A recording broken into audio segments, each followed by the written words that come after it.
You're right there, Mark from 6 Plus, over another installment for you of Fyreslayer Assistance, let's say. And this one is going to be on the Zharrgim Blessings, their prayer tree. Now, Fyreslayers don't have any magic. Simple as that. They don't have any inherent magic. They rely on their prayers. So this episode is obviously going to go over their prayers. And Zharrgim Blessing is obviously where you choose from. But anyway, enough chipper jabber. Let's crack on. So, Fyreslayer Priests. Each rune smiter in your army gets to choose one of the prayers to know. However, rune masters know them all. That's really, really good. Because a rune master, you can then give them a core prayer of like curse or heal or bless. Really, really good. But anyway, let's crack on.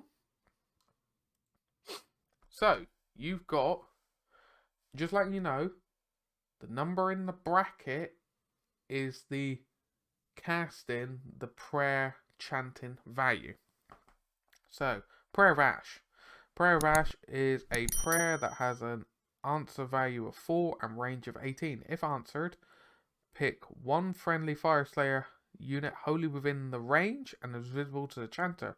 Subtract 1 from wound rolls for attacks that target that unit until the start of your next hero phase. That's great. It used to be +1 to their save. +1 to their wound. Oh, sorry. -1 to your opponent's wounding. I think is better because you're stopping more dice coming through into you having to save. It's great. Because there's not a lot of abilities out there that give you the abilities to modify your dice rolls. There's triumphs and stuff like that. But there's not a lot out there. So you making it harder to wound is great. It's great. Then you got Ember Storm.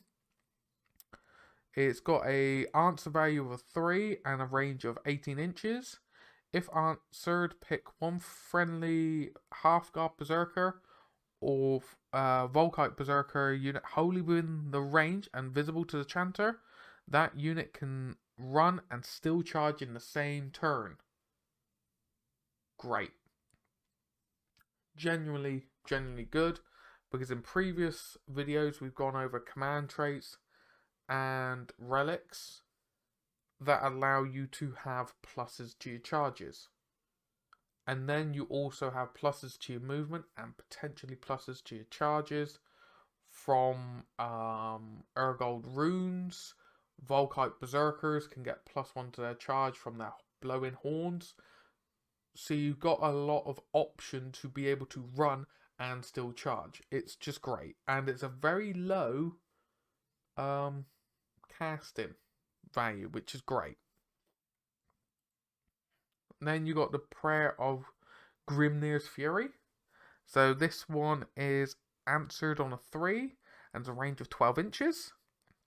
If answered, pick one friendly Fyreslayer hero that is not mounted, that's within range, and within 3 inches of an enemy hero and is visible to the chanter. That hero can fight. It's a great way of dealing out damage, not just in the fight phase. Fyreslayers don't shoot, they got axes, it doesn't really do much. Magma Pikes can shoot and Magmadross can shoot. But a lot of the damage is going to come out of melee. And getting more options to do melee is great. It's genuinely really good. As I put there, Rune Sun, Grimwrath Berserker, really good. You can be cheeky, unless they FAQ this or anything like that. If you give your Rune Father the the command trait that allowed all allied dwarven units the Fyreslayer keyword, have Gotrek as an ally. You may be able to use this to go off. Potentially. Unless they then errata or, clarify it. There's nothing to stop you doing that. That could be very nasty. Then you have Wrath of Volcatrix. It's got an answer value of 3 and a range of 12 inches. If answered, pick one friendly Magmadroth unit within range and visible to the chanter. Now, it's not wholly within, which is really good. Until the start of your next hero phase, use the top row for your unit's damage table, regardless of how many wounds they have suffered. So they get their top bracket. That is really, really good if you're going Magmadroth heavy. So, as I've written there is a command ability that you can use in the General's Handbook. So you can have 2 Magmadroths fighting at full strength if you got the CP.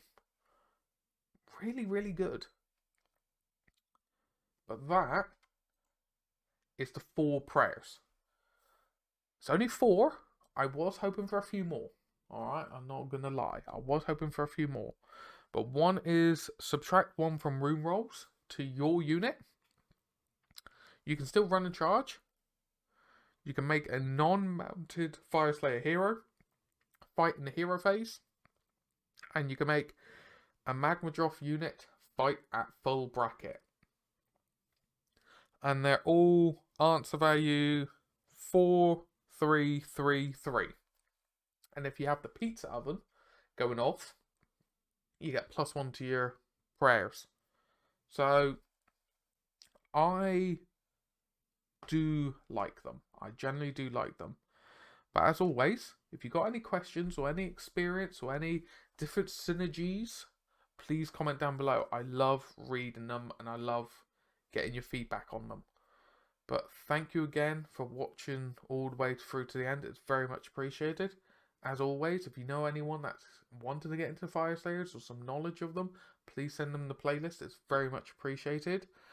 And if you haven't already liked, comment, subscribe, please do. It helps out the channel massively. There's links to my other platforms and Discord and stuff like that down in the description. Come over, have a chat and a gander. You're very much welcome. But anyway, you take care of yourself and I hope to catch you in the next one. See you around.